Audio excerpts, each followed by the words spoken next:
Friends, welcome to IQ Pathashala. ನಾನು ಸಿದ್ದು ಭಾರತ್. ಈ ಒಂದು ಕ್ಲಾಸ್ನಲ್ಲಿ ನಾವು ಕರ್ನಾಟಕದ ಸಂಕ್ಷಿಪ್ತ ಇತಿಹಾಸಕ್ಕೆ ಸಂಬಂಧಿಸಿದ ಕೆಲವು ಪ್ರಶ್ನೆಗಳನ್ನು ಡಿಸ್ಕಸ್ ಮಾಡೋಣ.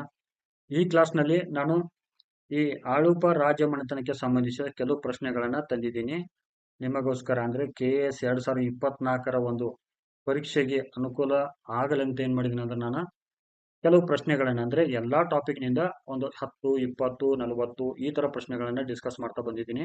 ಹಾಗೆ ಈ ಒಂದು ಕ್ಲಾಸ್ ನಲ್ಲಿ ಕೂಡ ನಾವು ಕನ್ನಡದ ಒಂದು ಕರಾವಳಿ ರಾಜಮನೆತನವಾದ ಆಳುಪರೆ ಕುರಿತಂತೆ ಕೆಲವು ಪ್ರಶ್ನೆಗಳನ್ನ ನೋಡೋಣ. ಮೊದಲ ಪ್ರಶ್ನೆ, ಆಳುಪರ ರಾಜಧಾನಿಗಳನ್ನು ಗುರುತಿಸಿ. 1 ಮಂಗಳಪುರ, 2 ಉದ್ಯಾವರ, 3 ಬಾರಕೂರು. ಸ್ನೇಹಿತರೆ, ಇಲ್ಲಿ ಸರಿಯಾದ ಉತ್ತರ ಆಪ್ಷನ್ ಡಿ. ಅಂದ್ರೆ ಮಂಗಳಪುರ ಇಂದಿನ ಮಂಗಳೂರಾಗಿತ್ತು, ಮಂಗಳೂರು. ಆಮೇಲೆ ಉದ್ಯಾವರ, ಇನ್ನೊಂದು ಬಾರಕೂರು. ಈ ಮೂರು ಕೂಡ ಆಳುಪರ ಒಂದು ರಾಜಧಾನಿಗಳಾಗಿದ್ದವು. ಇಲ್ಲಿ ಒಂದು ಕರ್ನಾಟಕದ ಮ್ಯಾಪ್ ನಲ್ಲಿ ನೋಡಬಹುದು ನೀವು.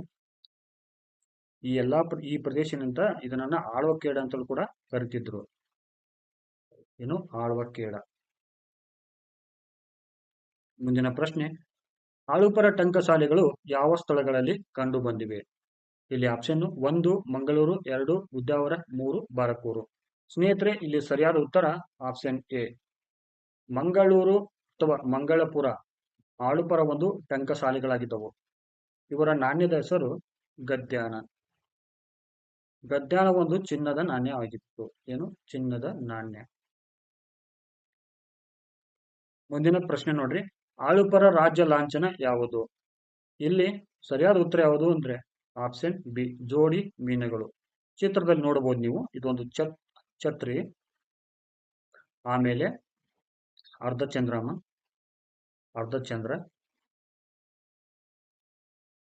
ಇನ್ನೊಂದು ಜೋಡಿ ಮೀನುಗಳು.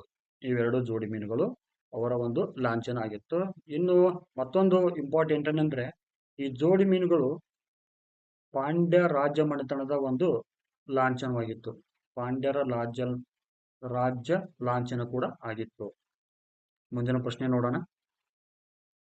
ಅಲೆಕ್ಸಾಂಡ್ರಿಯಾದ ಗ್ರೀಕ್ ಭೂಗೋಳ ಶಾಸ್ತ್ರಜ್ಞ ಟಾಲೆಮಿ ಉಲ್ಲೇಖಿಸಿದ ಓಲೋಕೊಯ್ರೆ ಯಾವ ಸ್ಥಳವನ್ನು ಸೂಚಿಸುತ್ತದೆ? ಈ ಪದ ನೆನಪಿಟ್ಕೊಳ್ರಿ, ನಾವು ಬಹಳ ಇಂಪಾರ್ಟೆಂಟ್. ಓಲೋಕೊಯ್ರೆ. ಇಲ್ಲಿ ಸರಿಯಾದ ಉತ್ತರ ಯಾವುದು? ಆಳ್ವಕೇಡ. ಇವ್ರು ಯಾರು? ಟಾಲೆಮಿ. ಇವ್ರು ಯಾರಂದ್ರೆ ಅಲೆಕ್ಸಾಂಡ್ರಿಯಾದ ಒಂದು ಗ್ರೀಕ್ ಜಿಯೋಗ್ರಫಿಸ್ಟ್ ಆಗಿದ್ದನು. ಮುಂದಿನ ಪ್ರಶ್ನೆ, ಆಳುಪರ ಮೂಲ ಪುರುಷ ಯಾರು? ಇಲ್ಲಿ ಸರಿಯಾದ ಉತ್ತರ ಯಾವುದು? ಪಶುಪತಿ.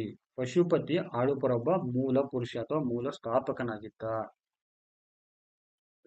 ಮುಂದಿನ ಪ್ರಶ್ನೆ ಏನ್ ಕೇಳಿದಾರೆ ಅಂದ್ರೆ, ಆಳುಪರು ಯಾವ ಕುಲಕ್ಕೆ ಸೇರಿದವರು ಎಂಬ ಪ್ರಶ್ನೆ ಕೇಳಿದ್ದಾರೆ. ಇಲ್ಲಿ ಏನು ಸರಿಯಾದ ಉತ್ತರ? ಆಪ್ಷನ್ ಬಿ, ಪಾಂಡ್ಯ ಕುಲಕ್ಕೆ ಇವರು ಸೇರಿದವರು. ಪಾಂಡ್ಯ ಕುಲ ಮತ್ತು ಚಂದ್ರವಂಶಕ್ಕೆ ಸೇರಿದವರಾಗಿದ್ದರು ಇವರು. ಇನ್ನು ಇವರ ಕುಲದೇವರು ಯಾರು? ಪಾಂಡ್ಯ ಅಂದ್ರೆ ಪಾಂಡ್ಯ ಎಂಬ ದೇವರು ಇವರ ಕುಲದೇವರಾಗಿದ್ರು. ಈ ಪಾಂಡ್ಯ ಎಂಬ ಹೆಸರು ಪಾಂಡಿ ಎಂಬ ತುಳು ಶಬ್ದದಿಂದ ಬಂದಿತ್ತು. ಪಾಂಡಿ ಅಂದರೆ ಹಡಗು ಎಂದರ್ಥ. ಈ ಹಡಗು ಏನ್ ಸೂಚಿಸ್ತಿತ್ತಂದ್ರೆ, ಆಳುಪರು ವಿದೇಶಿ ವ್ಯಾಪಾರಕ್ಕೆ ಅಥವಾ ಸಮುದ್ರ ವ್ಯಾಪಾರಕ್ಕೆ ಪ್ರಸಿದ್ಧರಾಗಿದ್ದರು ಎಂಬ ವಿಚಾರವನ್ನ ನಮ್ಗ ತೋರಿಸ್ತೈತಿ. ಇದು ಯಾವುದು? ಪಾಂಡಿ ಎಂಬುದು. ಪಾಂಡಿ ಅಂದ್ರೆ ಏನು? ಇದು ಬಹಳ ಇಂಪಾರ್ಟೆಂಟ್. ಹಡಗು. ಮುಂದಿನ ಪ್ರಶ್ನೆ, ಒಡ್ಡರಸೆ ಶಾಸನ ಯಾರ ಕುರಿತಾಗಿ ಪ್ರಮುಖ ಮಾಹಿತಿಯನ್ನು ನೀಡುವುದು? ಇಲ್ಲಿ ಸರಿಯಾದ ಉತ್ತರ ಯಾವುದು? ಆಪ್ಷನ್ ಸಿ, ಆಳುಪರು. ಮುಂದಿನ ಪ್ರಶ್ನೆ, ಈ ಕೆಳಗಿನ ಯಾವ ಶಾಸನಗಳು ಚಾಲುಕ್ಯರು ಆಳುಪರನ್ನು ಯುದ್ಧದಲ್ಲಿ ಸೋಲಿಸಿದ ಕುರಿತು ಪ್ರಮುಖ ಮಾಹಿತಿ ಕಂಡುಬರುತ್ತವೆ? ಇಲ್ಲಿ ಸರಿಯಾದ ಉತ್ತರ ಯಾವ್ದಾಗತ್ತಂದ್ರೆ 2 ಮತ್ತು 3. ಇಲ್ಲಿ ಉತ್ತರ ಯಾವ್ದು? ಇಲ್ಲಿ ಆಪ್ಷನ್ ಬಿ. ಮಹಾಕುಷ್ಟ ಸ್ತಂಭ ಶಾಸನ, ಐಹೊಳೆ ಶಾಸನದಲ್ಲಿ ಏನಾಗಿತ್ತಂದ್ರೆ, ಈ ಬಾದಾಮಿ ಚಾಲುಕ್ಯರ 2ನೇ ಪುಲಿಕೇಶಿ ಬರ್ತಾನಲ್ಲ, 2ನೇ ಪುಲಿಕೇಶಿ ಈ ಆಳುಪರನ್ನ ಸೋಲಿಸಿದ ಕುರಿತಾಗಿ ನಮಗ ಕೆಲವು ಮಾಹಿತಿಯನ್ನ ನೀಡ್ತಾವ. ಯಾವ್ದ್ರಲ್ಲಿ? ಐಹೊಳೆ ಶಾಸನ ಮತ್ತು ಮಹಾಕೂಟ ಸ್ತಂಭ ಶಾಸನದಲ್ಲಿ. ಐಹೊಳೆ ಶಾಸನ ರಚಿಸಿದವರು ಯಾರು? ರವಿಕೀರ್ತಿ. ಇದರ ಪೂರಕ ಮಾಹಿತಿ ಏನ್ ಹೇಳುತ್ತಂದ್ರೆ, ರವಿಕೀರ್ತಿ ತನ್ನನ್ನು ಕಾಳಿದಾಸ ಮತ್ತು ಭಾಸ ಕವಿಗೆ ಹೋಲಿಸಿಕೊಂಡಿದ್ದಾನೆ. ಇನ್ನು ಏನು ಮುಖ್ಯ ಅಂದ್ರೆ, ನಮಗೆ ಇಲ್ಲಿ ನರ್ಮದಾ ನದಿ ಕದನವನ್ನು ಕೂಡ ನಾವು ಇಲ್ಲಿ ಉಲ್ಲೇಖ ಮಾಡಿರ್ತಾರೆ. ಅದೆಷ್ಟು? 634ರಲ್ಲಿ. ಇನ್ನು ಇದೆಲ್ಲಿ ಕಂಡು ಬರುತ್ತಾ? ಐಹೊಳೆ. ಇದು ಯಾವ ದೇವಾಲಯ ಅಂದ್ರೆ ಮೇಗುತಿ ದೇವಾಲಯದಲ್ಲಿ. ಮೇಗುತಿ ದೇವಾಲಯ. ನೇಗುತಿ ದೇವಾಲಯ ಯಾವ ಧರ್ಮಕ್ಕೆ ಸಂಬಂಧಪಟ್ಟಿದೆ? ಜೈನ ಧರ್ಮಕ್ಕೆ ಸಂಬಂಧಪಟ್ಟಿದೆ. ಇದು ಬಹಳ ಇಂಪಾರ್ಟೆಂಟ್ ಆಗತ್ತೆ ನಮಗೆ. ಇನ್ನು ಇದು ಮಹಾಕೂಟ ಸ್ತಂಭ ಶಾಸನ ಯಾರಿಗೆ ಸಂಬಂಧಪಟ್ಟಿರೋದು? ಮಂಗಳೇಶನಿಗೆ. ಈ ಮಹಾಕೂಟ ಸ್ತಂಭ ಶಾಸನದಲ್ಲಿ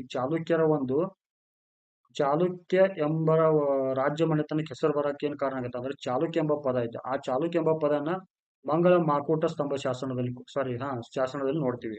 ಇನ್ನು ಬಾದಾಮಿಯಲ್ಲಿ ಏನ್ ಕಂಡು ಬರ್ತಂದ್ರೆ ಬಾದಾಮಿ ಶಾಸನ, ಇದು 1ನೇ ಕೀರ್ತಿವರ್ಮನಿಗೆ ಸಂಬಂಧಿಸಿದ ಶಾಸನ. 1ನೇ ಕೀರ್ತಿವರ್ಮನಿಗೆ. ಮತ್ತೆ ಇಲ್ಲಿ ಏನ್ ಕಂಡು ಬರ್ತದೆ ಅಂದ್ರೆ ಅಲ್ಲಿ ಕಪ್ಪೆ ಅರಬಟ ಶಾಸನ ಕೂಡ ಕಂಡು ಬರುತ್ತೆ. ಇಲ್ಲಿ ಕಪ್ಪೆ ಅರಬಟ ಶಾಸನ ಕೂಡ ಕರೆಕ್ಟ್. ಇಲ್ಲಿ ಏನ್ ಹೇಳುತ್ತಂದ್ರೆ ಇದು ಕನ್ನಡದ ಮೊಟ್ಟ ಮೊದಲ ತ್ರಿಪದಿ. ಇದು ಕನ್ನಡದ ಮೊಟ್ಟ ಮೊದಲ ತ್ರಿಪದಿ. ಮುಂದಿನ ಪ್ರಶ್ನೆ ನೋಡ್ರಿ, ಆಳುಪರ ಆಡಳಿತಗಾರನ್ನು ಕಾಲಾನುಕ್ರಮದಲ್ಲಿ ಬರೆಯಿರಿ. ಈ ತರ ಪ್ರಶ್ನೆ ಕೇಳೋ ಚಾನ್ಸಸ್ ಇರ್ತವ. ಇಲ್ಲಿ ಸರಿಯಾದ ಉತ್ತರ ಯಾವ್ದಾಗುತ್ತೆ ಅಂದ್ರೆ ಆಪ್ಷನ್ ಎ, ಆಳುಕ ಮಹಾರಾಜ, ಗುಣಸಾಗರ, ಚಿತ್ರವಾಹನ, ಬಬ್ರುವಾಹನ ಒಬ್ಬರಾದ ಮೇಲೆ ಕಾಲಾನುಕ್ರಮದಲ್ಲಿ ಇವರ ಆಳುಪ ರಾಜ್ಯವನ್ನ ಆಳ್ತಾರೆ. ಮುಂದಿನ ಪ್ರಶ್ನೆ ನೋಡ್ರಿ, ಆಳುಪರ ದೊರೆ ಚಿತ್ರವಾಹನದ ರಾಣಿಯಾದ ಕುಂಕುಮದೇವಿ ಯಾವ ರಾಜ ಮನೆತನಕ್ಕೆ ಸೇರಿದವಳು? ಯಾರು? ಕುಂಕುಮದೇವಿ. ಇವ್ರು ಯಾರೋ ಒಂದು ರಾಣಿ ಚಿತ್ರವಾಹನ. ಸರಿಯಾದ ಉತ್ತರ ಯಾವ್ದಿಲ್ಲಿ? ಚಾಲುಕ್ಯ. ಇವಳು ಈ ಕುಂಕುಮದೇವಿ ಚಾಲುಕ್ಯರ ವಿಜಯಾದಿತ್ಯನ ಒಬ್ಬಳ ಮಗಳಾಗಿದ್ದಳು. ಮುಂದಿನ ಪ್ರಶ್ನೆ, ರಾಷ್ಟ್ರಕೂಟರ ಅಮೋಘ ವರ್ಷನ ವಿರುದ್ಧ ಯಾವ ಆಳುಪ ದೊರೆ ಸೋತನು? ಹೋರಾಟ ಮಾಡಿದ ದೊರೆ ಯಾರು? ಸಾರಿ, ಸ್ವಲ್ಪ ಕನ್ಫ್ಯೂಸ್ ಆಗಿದೆ. ಹೋರಾಟ ಮಾಡಿದ ದೊರೆ ಯಾರು? ಯಾರ ಜೊತೆ? ರಾಷ್ಟ್ರಕೂಟರ ಅಮೋಘ ವರ್ಷನ ವಿರುದ್ಧ ಹೋರಾಟ ಮಾಡಿದ ಆಳುಪ ದೊರೆ ಯಾರು? ಇಲ್ಲಿ ಸರಿಯಾದ ಉತ್ತರ ಯಾವುದು? ವಿಮಲಾದಿತ್ಯ. ಈ ರಾಷ್ಟ್ರಕೂಟರ ವಿರುದ್ಧ ಹೋರಾಡಿದ ಒಬ್ಬ ಆಳುಪ ದೊರೆ ಯಾರಂದ್ರೆ ವಿಮಲಾದಿತ್ಯ. ಮುಂದಿನ ಪ್ರಶ್ನೆ, ಮಂಗಳೂರಿನ ಬಳಿ ಇರುವ ಕದ್ರಿಯ ಲೋಕೇಶ್ವರ ಅಥವಾ ಅವಲೋಕಿತೇಶ್ವರ ಪ್ರತಿಮೆಯನ್ನು ಸ್ಥಾಪಿಸಿದವರು ಯಾರು? ಇದು ಬಹಳ ಇಂಪಾರ್ಟೆಂಟ್ ನೋಡ್ರಿ. ಅವಲೋಕಿತೇಶ್ವರ ಮತ್ತು ಲೋಕಿತೇಶ್ವರ ಎಲ್ಲಿ ಕಂಡು ಬರ್ತಾನೆ? ಇದು ಕದ್ರಿಯಲ್ಲಿ. ಇದನ್ನು ಸ್ಥಾಪನೆ ಮಾಡಿದವನು ಯಾರಂದ್ರೆ ಕುಂದವರ್ಮ ಈ ಲೋಕೇಶ್ವರ ಅಥವಾ ಅವಲೋಕಿತೇಶ್ವರ ಒಂದು ಪ್ರತಿಮೆಯನ್ನ ಸ್ಥಾಪನೆ ಮಾಡ್ತಾನೆ. ಎಲ್ಲಿ? ಕದ್ರಿಯ ಬಳಿ. ಮುಂದಿನ ಪ್ರಶ್ನೆ, ಬೌದ್ಧರು ಈ ಕೆಳಗಿನ ಯಾರನ್ನು ಸಾಗರಯಾನ ಮಾಡುವವರ ರಕ್ಷಕ ಎಂದು ನಂಬಿರುವರು? ಇಲ್ಲಿ ಸರಿಯಾದ ಉತ್ತರ ಯಾವುದು? Option B, Avalokiteshvara. ಇವ್ಯಾರು? ಯಾವ ದೇವರು ಅಂದ್ರ ಸಾಗರಯಾನ ಮಾಡುವ ಒಬ್ಬ ರಕ್ಷಕ. ಯಾರು? ಅವಲೋಕಿತೇಶ್ವರ. ಇವರಲ್ಲಿ ಈ ಮೈತ್ರೇಯನನ್ನ ಫ್ಯೂಚರ್ ಬುದ್ಧ ಅಂತ ಕರೀತಾರೆ. ಇಲ್ಲಿ ಫ್ಯೂಚರ್ ಬುದ್ಧ. ಈ ಭೂಮಿ ಸ್ಪರ್ಶ ಬುದ್ಧ ಯಾರಂದ್ರೆ ಈ ರಾಕ್ಷಸ ಮಾರ ಅಂತ ಬರ್ತಾನೆ. ಇಲ್ಲಿ ಮಾರ ರಾಕ್ಷಸನ ಸಂಹಾರ ಮಾಡಿದಿರ್ತಕ್ಕಂಥ ಒಂದು ಬೋಧಿಸತ್ವ. ಇವನು ವಜ್ರಾಯುಧ ಅಂದ್ರೆ ಇವನು ಕೂಡ ಏನ್ ಮಾಡ್ತಾನಂದ್ರೆ ಇಂದ್ರನ ಅವತಾರ ಕೂಡ ಅಂತಾರೆ. ಇಂದ್ರನ ಅವತಾರ. ಈ ಅವಲೋಕಿತೇಶ್ವರ ನಿಮ್ಗೆ ಗೊತ್ತಿರ್ಬೋದು, ಸಾಗರಯಾನ ಮಾಡುವವರ ಒಬ್ಬ ರಕ್ಷಕನಾಗಿದ್ದ. ಇನ್ನ ಫ್ಯೂಚರ್ ಬುದ್ಧ ಅಂತೇಳಿ ಶಂಕರಾಚಾರ್ಯರನ್ನು ಕೂಡ ಕರೀತಾರೆ ಫ್ಯೂಚರ್ ಬುದ್ಧ ಅಂತ. ಮುಂದಿನ ಪ್ರಶ್ನೆ ನೋಡ್ರಿ, ಕನ್ನಡದ ಮೊಟ್ಟ ಮೊದಲ ತಾಮ್ರಪಟ ಶಾಸನವಾದ ಬೆಳ್ಮಣ್ಣು ತಾಮ್ರಪಟ ಶಾಸನವು ಯಾವ ರಾಜಮನೆತನದ ಕುರಿತು ಮಾಹಿತಿಯನ್ನು ನೀಡುವುದು? ಸರಿಯಾದ ಉತ್ತರ ಯಾವ್ದಂದ್ರೆ ಇಲ್ಲಿ ಆಳುಪರು. ಯಾವುದು? ಕನ್ನಡದ ಮೊಟ್ಟ ಮೊದಲ ತಾಮ್ರಪಟ ಶಾಸನ ಯಾವುದು? ಬೆಳ್ಮಣ್ಣು ತಾಮ್ರಪಟ ಶಾಸನ. ಇನ್ನು ಬೆಳ್ಮಣ್ಣು ತಾಮ್ರಪಟ ಶಾಸನ ಕುರಿತ ಸ್ವಲ್ಪ ನೋಡೋಣ. ಇದರ ವಿಶೇಷತೆ ಏನಂದ್ರೆ ಇದು ಕನ್ನಡದ ಮೊಟ್ಟ ಮೊದಲ ತಾಮ್ರಪಟ ಶಾಸನ. ಇದನ್ನು ಹೊರಡಿಸಿದವರು ಯಾರು? ಆಳುಪರ ದೊರೆಯಾದ 2ನೇ ಆಳುವರಸ. ಇದನ್ನು ಪತ್ತೆ ಹಚ್ಚಿದವರು ಯಾರು? Doctor P Gururaj. ಇದೇನಿದು? ಎಂತ ಶಾಸನ? ಇದೊಂದು ದಾನ ಶಾಸನ. ದಾನ ಶಾಸನದಲ್ಲಿ ಏನ್ ಹೇಳುತ್ತಂದ್ರೆ ಬೆಳಮಣ್ಣುವಿನ ಗ್ರಾಮ ಸಭೆ ಮತ್ತು ವಿಂಧ್ಯಾವಾಸಿನಿ ಅಂದರೆ ದುರ್ಗಾ ಪೂಜೆಗಳಿಗೆ ನೀಡ್ತಕ್ಕಂಥ ದಾನ ಒಂದು ಶಾಸನ ಕುರಿತಾಗಿ ಈ ಬೆಳಮಣ್ಣು ಶಾಸನ ನಮಗೆ ಹೇಳುತ್ತೆ. ಅಂದ್ರೆ ಬೆಳಮಣ್ಣು ಒಂದು ಗ್ರಾಮ, ಆ ಗ್ರಾಮದಲ್ಲಿರ್ತಕ್ಕಂಥ ಗ್ರಾಮ ಸಭೆ ಮತ್ತು ವಿಂಧ್ಯಾವಾಸಿನಿ ಅಂದ್ರೆ ದುರ್ಗಾ ಪೂಜೆಗೆ ಬೇಕಾದ ಕೆಲವು ದಾನ ದತ್ತಿಗಳನ್ನ ನೀಡ್ತಾ ಇದ್ರು. ಇದನ್ನು ಹೊರಡಿಸಿದವರು ಯಾರು? 2ನೇ ಆಳುವರ್ಸ. ಪತ್ತೆ ಹಚ್ಚಿದವರು ಯಾರು? Doctor P Gururaj. ಇದರ ವಿಶೇಷತೆ ಏನು? ಕನ್ನಡದ ಮೊಟ್ಟ ಮೊದಲ ತಾಮ್ರಪಟ ಶಾಸನ ಯಾವುದು? ಬೆಳಮಣ್ಣು ತಾಮ್ರಪಟ್ಟು ಶಾಸನ ಯಾರಿಗೆ ಸಂಬಂಧಪಟ್ಟಿದ್ದು? ಆಳುಪರಿಗೆ. ಇದು ಬಹಳ ಇಂಪಾರ್ಟೆಂಟ್ ಸ್ನೇಹಿತರೆ, ನೋಟ್ ಮಾಡ್ಕೊಳ್ಳಿ. ಕೇಳೋ ಚಾನ್ಸಸ್ ಜಾಸ್ತಿ ಐತಿದು. ಇನ್ನ ಇಂಪಾರ್ಟೆಂಟ್ ಏನಂದ್ರೆ ಕಲೆ ವಾಸ್ತುಶಿಲ್ಪ ನೋಡ್ಬೇಕಾಗತ್ತೆ ನಾವು. ಅವರಲ್ಲಿ ಕೆಲವು ಜಾಸ್ತಿ ಏನು ಕಲೆ ವಾಸ್ತುಶಿಲ್ಪ ಕಂಡು ಬರಲ್ಲ, ಆದ್ರೆ ಅವ್ರ ದೇವಾಲಯಗಳನ್ನ ಮಾತ್ರ ನಾವಿಲ್ಲಿ ನೋಡಬಹುದು. ಏನು ಆಳುಪರ ಕಾಲದ ದೇವಾಲಯಗಳು ಯಾವುವು ಅಂತ ಪ್ರಶ್ನೆ ಕೇಳಿದರೆ, 1 ಪಂಚಲಿಂಗೇಶ್ವರ, 2 ಬ್ರಹ್ಮಲಿಂಗೇಶ್ವರ, 3 ಕೋಟಿನಾಥ, 4 ಸದಾಶಿವ. ಇಲ್ಲೆಲ್ಲಾ ಉತ್ತರ ಕೂಡ ಸರಿಯಾಗಿದೆ. ಇದು ಏನು ಆಪ್ಷನ್ ಡಿ, ಮೇಲಿನ ಎಲ್ಲವೂ ಕೂಡ ಸರಿಯಾಗಿವೆ. ಪಂಚಲಿಂಗೇಶ್ವರ ದೇವಾಲಯ ಕಂಡು ಬರೋದು ಬಾರಕೂರು, ಬ್ರಹ್ಮಲಿಂಗೇಶ್ವರ ದೇವಾಲಯ ಕಂಡು ಬರೋದು ಬ್ರಹ್ಮಾವರ, ಕೋಟಿನಾಥ ದೇವಾಲಯ ಕಂಡು ಬರೋದು ಕೋಟೇಶ್ವರ, ಸದಾಶಿವ ದೇವಾಲಯ ಕಂಡು ಬರೋದು ಸೂರತ್ಕಲ್. ಈ ಸೂರತ್ಕಲ್ ಇಲ್ಲಿ ಏನ್ ಕಂಡು ಬರುತ್ತೆ ಅಂದ್ರೆ NIT ಕಂಡು ಬರುತ್ತೆ. ಇಲ್ಲಿ ಆದ್ರೆ ನ್ಯಾಷನಲ್ ಇನ್ಸ್ಟಿಟ್ಯೂಟ್ ಆಫ್ ಟೆಕ್ನಾಲಜಿ ನಮ್ಮ ಕರ್ನಾಟಕದ ಸೂರತ್ ನಲ್ಲಿ ಕಂಡು ಬರುತ್ತೆ. ಇಲ್ಲಿ ಮುಂದಿನ ಪ್ರಶ್ನೆ ನೋಡೋಣ. ಆಳುಪರ ಕಾಲದ ವಿದೇಶಿ ವ್ಯಾಪಾರ ಕೇಂದ್ರಗಳು ಯಾವಂತ ಕೇಳಿದಾರ. ಸ್ನೇಹಿತರೆ, 1 ಮಂಗಳೂರು ಕೊಟ್ಟಿದ್ದಾರೆ, 2 ಬಾರಕೂರು, 3 ಮಲ್ಪೆ. ಇಲ್ಲಿ ಸರಿಯಾದ ಉತ್ತರ ಯಾವುದು? Option D, Mangaluru, Barkur, Malpe. ಇವೆಲ್ಲವೂ ಕೂಡ ಅಂದಿನ ಕಾಲದ ವಿದೇಶಿ ವ್ಯಾಪಾರದ ಒಂದು ಕೇಂದ್ರಗಳಾಗಿದ್ದವು. ಮುಂದಿನ ಪ್ರಶ್ನೆ ಇಂಪಾರ್ಟೆಂಟ್ ಇದು. ಅಂಜಮಾನ್ ಅಥವಾ ಅಂಜುಮಾನ್ ಸಮುದಾಯ ಮೂಲತಃ ಯಾರು? ಇಲ್ಲಿ ಸರಿಯಾದ ಉತ್ತರ ಯಾವ್ದಾಗತ್ತಂದ್ರೆ ಅರಬ್ ಮುಸ್ಲಿಮ್ರು. ಇವರು ನಮಗ್ ಕನ್ಫ್ಯೂಸ್ ಆಗೋದೇನಂದ್ರೆ ಎಲ್ಲಾ ಮುಸ್ಲಿಮ್ರ ಕೊಟ್ಟಿದ್ದಾರೆ ಇಲ್ಲಿ, ಅಂದ್ರೆ ಯಾವ ಪ್ರದೇಶದಿಂದ ಬಂದಿರತಕ್ಕಂಥ ಮುಸ್ಲಿಂ ನಮಗ್ ಕನ್ಫ್ಯೂಸು. ಇಲ್ಲಿ ಸರಿಯಾದ ಉತ್ತರ ಯಾವ್ದಂದ್ರೆ ಇದು ಅರಬ್ ಮುಸ್ಲಿಮ್ರು. ಅರಬ್ ಮುಸ್ಲಿಮ್ರು ಇವ್ರನ್ನ ಏನಂತ ಕರೀತಾರೆ ಅಂದ್ರೆ ಸ್ಥಳೀಯವಾಗಿ ಬ್ಯಾರಿಗಳು ಅಂತ ಕರೀತಾರೆ. ಇನ್ನು ಬ್ಯಾರಿಗಳು. ನಮ್ಮ ವಿಧಾನಸಭೆಯ ಸ್ಪೀಕರ್ ದಾರಲ್ಲ ಯು ಟಿ ಖಾದರ್ ಅವರು ಕೂಡ ಈ ಬ್ಯಾರಿಗಳಲ್ಲಿ ಒಬ್ರು. ಮುಂದಿನ ಪ್ರಶ್ನೆ ನೋಡ್ರಿ.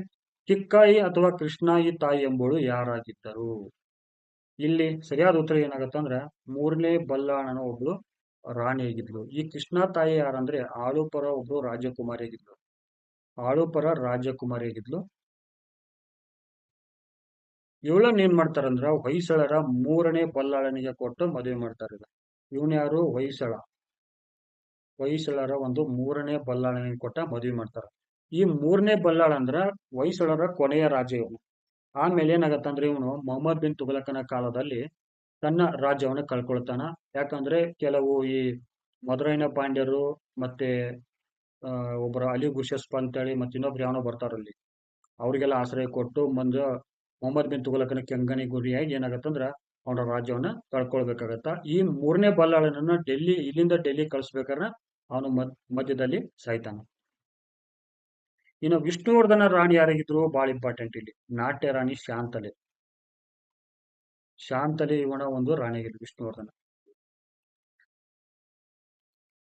ಮುಂದಿನ ಪ್ರಶ್ನೆ ನೋಡ್ರಿ. ಚಾಲುಕ್ಯ ರಾಜ್ಯಾಭಿವೃದ್ಧಿ ಹೇತುಭೂತನಾದವನು ಎಂದು ಆಳುಪರ ಯಾವ ರಾಜನನ್ನು ಕರೆಯಲಾಗಿದೆ? ಸರಿಯಾದ ಉತ್ತರ ಯಾವುದಿಲ್ಲ ಅಂದ್ರೆ ಚಿತ್ರವಾಹನ. ಈ ಇಬ್ಬರದ್ದು ನೆನಪಿಟ್ಕೊಡ್ರಿ. ಚಾಲುಕ್ಯ ರಾಜ್ಯಾಭಿವೃದ್ಧಿ ಹೇತುಭೂತನಾದವನು ಅಂತ. ಇದನ್ನ ಎಲ್ಲಿ ಕಂಡು ಬರ್ತೀವಿ ನಾವು ಅಂದ್ರೆ ಶಿಗ್ಗಾವಿ ಶಾಸನದಲ್ಲಿ ನೋಡ್ತೀವಿ. ಶಿಗ್ಗಾವಿ ಶಾಸನದಲ್ಲಿ. ಸ್ನೇಹಿತರೆ, ಇಲ್ಲಿಗೆ ಒಂದು ಈ ಆಳುಪರ ಒಂದು ಕೆಲವು ಪ್ರಶ್ನೆಗಳನ್ನ ಡಿಸ್ಕಸ್ ಮಾಡೀನಿ. ಮುಂದಿನ ವಿಡಿಯೋದಲ್ಲಿ ನಾವು ಏನ್ ಮಾಡೋಣ ಅಂದ್ರೆ ಕಲ್ಯಾಣ ಚಾಲುಕ್ಯರಿಗೆ ಸಂಬಂಧಿಸಿದ ಕಲ್ಯಾಣಿ ಚಾಲುಕ್ಯರಿಗೆ ಸಂಬಂಧಿಸಿ ಕೆಲವು ಪ್ರಶ್ನೆಗಳನ್ನ ಡಿಸ್ಕಸ್ ಮಾಡೋಣ. ಸ್ನೇಹಿತರೆ, ಈ ಒಂದು ಸಿರೀಸ್ ಯಾಕೆ ಸ್ಟಾರ್ಟ್ ಮಾಡಿದೆ ಅಂದ್ರೆ ನಾನು ಆಕ್ಚುಲಿ ಹೇಳ್ಬೇಕಾದ್ರೆ ಬೇರೆ ಎಲ್ಲಾ ಬುಕ್ಗಳಲ್ಲಿ ಕೂಡ ಬರೀ ರಾಜಕೀಯ ಇತಿಹಾಸ ಕೊಟ್ಟಿರ್ತಾರ. ಈ ಸೂರ್ಯನಾಥ್ ಕಾಮತ್ ಅವ್ರ ಬುಕ್ ಅಲ್ಲಿ ಕೆಲವು ಟರ್ಮ್ಗಳನ್ನು ಕೊಟ್ಟಿದಾರ. ಆ ಟರ್ಮ್ಗಳು ಡೈರೆಕ್ಟ್ ಆಗಿ KPSC ಅವ್ರು ಅದನ್ನ ಹಾಕ್ತಾರ. ಹೀಗಾಗಿ ಏನ್ ಮಾಡ್ತದಂದ್ರೆ ಈ ಪುಸ್ತಕದಲ್ಲಿ ಇರ್ತಕ್ಕಂಥ ಮಾಹಿತಿಗಳನ್ನ ಮಾತ್ರ ನಾನು ಈ ರಾಜಕೀಯ ಇತಿಹಾಸಗಳು, ಕಲೆ, ವಾಸ್ತುಶಿಲ್ಪ ಆಗಿರ್ಬೋದು, ಬಿರುದುಗಳಾಗಿರ್ಬೋದು, ಇವುಗಳನ್ನ ಮಾತ್ರ ನಿಮ್ಗೆ ತೋರಿಸ್ತಾ ಇದ್ದೀನಿ. ಸಾಧ್ಯ ಆದ ಮಟ್ಟಿಗೆ ಈ ಪುಸ್ತಕನ ನೀವು ಒಂದ್ಸಲ ಓದಿ. ಯಾಕಂದ್ರೆ ಈ ಪುಸ್ತಕ ನಮಗೆ ಕರ್ನಾಟಕ ಇತಿಹಾಸದ ಬೈಬಲ್ ಇದ್ದಂಗ. ಅದಕ್ಕಾಗಿ ನಾನು ಈ ಪುಸ್ತಕವನ್ನ ನಿಮ್ಗೆ ರೆಫರ್ ಮಾಡ್ತಾ ಇದ್ದೀನಿ. ಹಾಗೆ ಮುಂದಿನ ವಿಡಿಯೋದಲ್ಲಿ ಸಿಗೋಣ. ವಿಡಿಯೋ ನೋಡಿದಕ್ಕಾಗಿ ಎಲ್ಲರಿಗೂ ಧನ್ಯವಾದಗಳು. Have A good day.